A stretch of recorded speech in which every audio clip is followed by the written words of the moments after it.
بسم الله الرحمن الرحيم.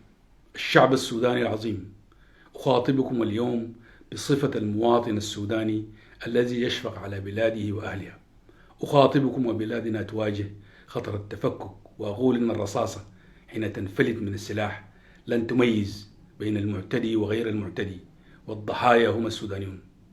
رسالتي الأولى للفريق أول عبد الفتاح البرهان وقادة الجيش السوداني، وللفريق أول محمد حمدان دقلو وقادة الدعم السريع: يجب أن يتوقف الرصاص فورا، ويجب أن يحكم صوت العقل، فالخسارة ستكون من نصيب الجميع، ولا يوجد منتصر على جثث شعبه.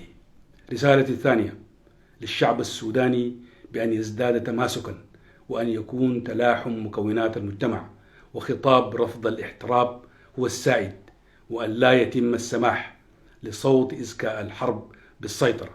رسالتي الثالثة للمجتمع الإقليمي والدولي ومحبي السلام العالمي بأن يقوموا بواجبهم في الحل وتهدئة الأطراف المتقاتلة، فالحرب في السودان تعني الحرب في الإقليم، ولا يزال الحل السلمي ممكنا.